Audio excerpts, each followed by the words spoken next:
Merci de m'accorder ces quelques instants en votre compagnie. Merci pour votre fidélité. Pour vous servir, le pasteur Walter Zanzen. La thématique d'aujourd'hui, marchez toute votre vie en présence de Dieu. Je ne sais pas si vous aimez la marche, occasionnelle ou régulière, une marche en montagne ou une marche dans les plaines, une marche en solitaire ou accompagnée, mais personnellement, j'aime beaucoup la marche et j'essaye de m'y astreindre de manière régulière, voire d'une manière disciplinée. Mais la marche est quelque chose qui nous permet de sortir un peu de notre réalité de tous les jours pour être davantage déconnecté un peu, pour réfléchir, pour prier aussi, et puis pour prendre l'air, comme on dit.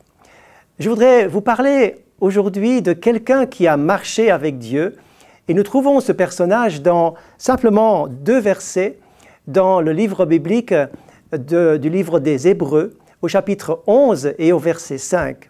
Écoutez cette lecture.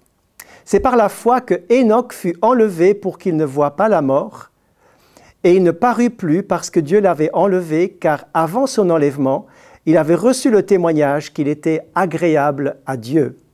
Or, sans la foi, il est impossible de lui être agréable, car il faut que celui qui s'approche de Dieu croie que Dieu existe et qu'il est le rémunérateur de ceux qui le cherchent. » Et c'est justement dans la Genèse où apparaît encore une fois ce personnage de Hénoch qu'il nous est dit ceci, au Genèse chapitre 5, verset 22, « Hénoch, après la naissance de Métuséla, marcha avec Dieu 300 ans. Il engendra des fils et des filles. Tous les jours de Hénoch furent de 365 ans.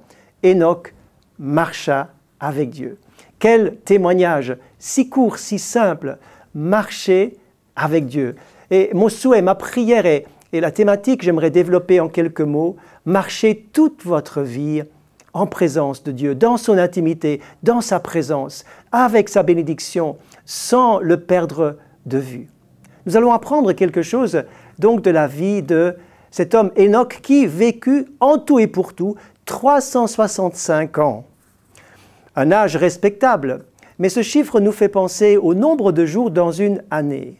Cela veut dire, et j'utilise simplement cette image pour déjà nous encourager, déjà nous donner une première impulsion, marchons tous les jours avec le Seigneur. Marchons chaque jour, un jour à la fois, mais aucun jour sans la foi.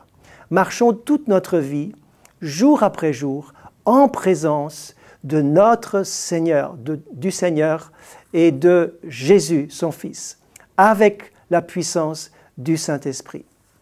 Revenons donc à Hénoch, notre patriarche qui vécut donc avant le déluge.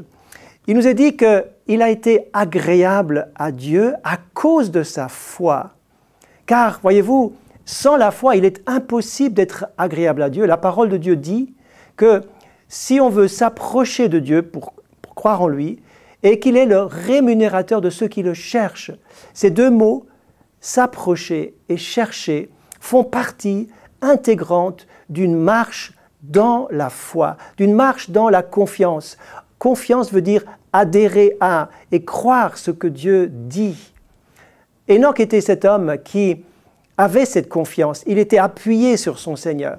Il était en communion avec lui et il le cherchait et il s'appuyait sur lui. Lorsque nous cherchons Dieu, eh bien nous avons l'assurance, nous savons que Dieu se laisse trouver par ceux qui le cherchent de tout leur cœur. Cherchez Dieu de tout votre cœur et il se laissera trouver, il répondra. Il y aura toujours quelque chose qui va se passer lorsque vous le cherchez. Les réponses ne vont peut-être pas toujours venir à l'heure où vous souhaitez, mais Dieu est toujours à l'œuvre, il est à l'ouvrage. Lorsque nous le cherchons, la main de Dieu agit, il est en mouvement pour vous, il travaille en votre faveur. Hénoch était donc agréable à Dieu, il avait ce témoignage extraordinaire dont nous parle l'Écriture. Parce que, voyez-vous, Hénoch, lorsque vous lisez la Genèse, eh bien, il a eu un témoignage qui a eu un impact au sein même de sa famille. La génération dans laquelle il vivait, dans laquelle il évoluait, était une génération décrite par la Bible comme étant corrompue et perverse. Mais Hénoch avait un témoignage au sein de sa famille, puisque son arrière-petit-fils, qui s'appelle Noé, va être un homme qui sera sauvé, lui et sa famille, au travers du déluge. Quelqu'un qui marche avec Dieu laisse toujours une trace. Il laisse une trace bénie au sein même de sa famille d'abord, mais aussi dans le monde dans lequel il évolue. Puis un jour, nous dit la parole, il a été un de ces rares qui a été enlevé sans voir la mort. Lui et Élie sont les deux personnages de l'Ancien Testament qui ont été enlevés sans voir la mort. Quel privilège! La Bible parle de ces choses. Et elle nous dit que Jésus reviendra pour prendre ceux qui lui appartiennent. Êtes-vous prêts?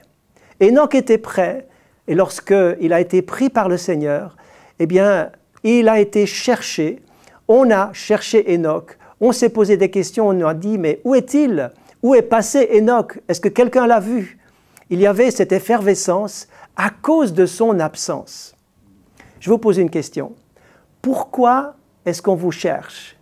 Pour quelle raison est-ce qu'on vous recherche? Pour ce que vous savez faire, pour ce que vous faites, ou pour ce que vous êtes? Enoch avait un caractère, une personnalité et une vie spirituelle qui fascinait les gens, qui touchait les gens. Voyez-vous, il y a deux possibilités. Votre vie avec Christ peut attirer les gens, mais aussi peut les repousser. Vous êtes une lumière pour les hommes, mais vous êtes aussi quelque chose ou quelqu'un qui dérange les autres. Cela à cause de l'Esprit de Dieu qui habite en vous. Et Enoch était quelqu'un qui faisait la différence, parce qu'il était agréable à Dieu, un homme de foi qui marchait avec Dieu, et il laissait une trace. Lorsqu'il était parti, enlevé, eh bien, il avait encore un message. Il n'était plus là, mais il a réveillé les consciences. Il a laissé les gens perplexes, et les gens peut-être se sont rappelés ce qu'il leur avait dit. Et puis encore une chose, c'est que Enoch portait un message courageux.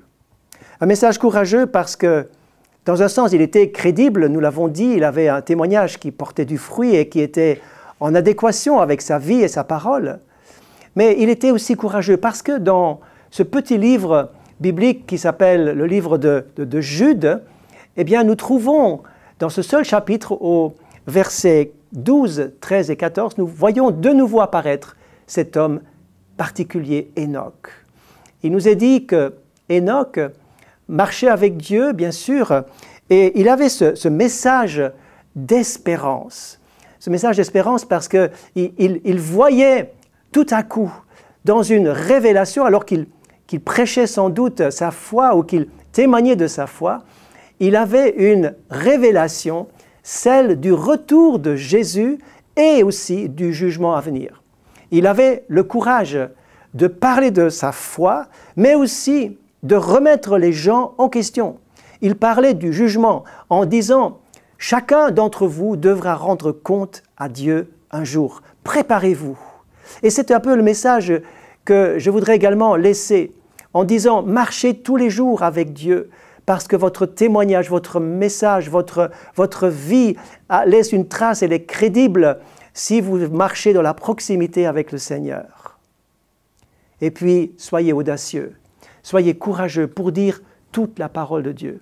Car, c'est vrai, nous parlons de l'amour de Dieu, nous parlons de l'amour de Jésus, nous parlons de l'espérance que nous avons en lui, nous parlons de cette passion, de cette ferveur que nous avons et de cet enthousiasme de parler de Jésus car il a donné un sens à notre vie, il a manifesté sa grâce envers nous jour après jour. Mais il y a aussi la réalité de ce que chacun devra un jour rendre compte à Dieu. Enoch avait aussi ce message à dire à sa génération. Et c'est dans ce sens que je voudrais vraiment terminer ce message en disant « Soyez tous de bon courage. Ayez comme exemple ce témoignage de Enoch qui a marché avec Dieu, dont la vie était agréable au Seigneur, qui avait la foi, qui avait une vie crédible et courageuse pour dire tout ce que Dieu avait mis sur son cœur. Eh bien, c'est avec ces quelques paroles que je voudrais vous saluer et prier que le Seigneur vous bénisse afin que votre désir le plus cher soit de marcher toute votre vie, jour après jour, en présence du Seigneur et avec lui jusqu'à son retour. Que Dieu vous bénisse.